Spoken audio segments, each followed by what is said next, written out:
Welcome to my channel মানসীর রান্নাঘর। আজকের আমি নিয়ে এসেছি সকালের ব্রেকফাস্ট ফ্রেঞ্চ টোস্ট। আজকের ব্রেকফাস্ট বানানোর জন্য আমি এখানে 4 পিস পাউরুটি নিয়েছি। পাউরুটিগুলো সাইডগুলো কাটার পরে আমি পাউরুটিগুলোকে ত্রিকোণভাবে কেটে নিলাম। এরপর 3 পিস ডিম দিয়ে দিলাম,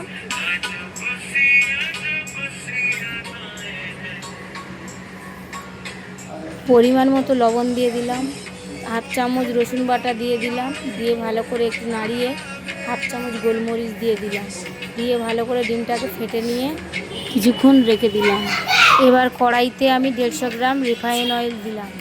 এবারে গরম তেলে পাউরুটির পিসগুলোকে নিয়ে আমি একটা একটা করে ডিমের মধ্যে ভালো করে মাখিয়ে কড়াইতে ছেড়ে নিলাম। পাউরুটিগুলো আমি একটু উল্টে পাল্টে লাল লাল করে ভেজে নেব। আমি একইভাবে সব পাউরুটিগুলো এইভাবে ভেজে নেব। আমি যেভাবে বানাচ্ছি এইভাবে আপনারা বাড়িতে একবার হলেও বানাবেন।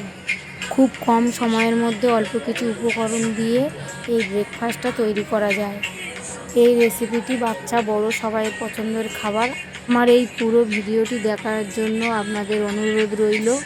আর আমার এই ভিডিওটি ভালো লেগে থাকলে লাইক, কমেন্ট, শেয়ার এবং সাবস্ক্রাইব করার অনুরোধ রইল।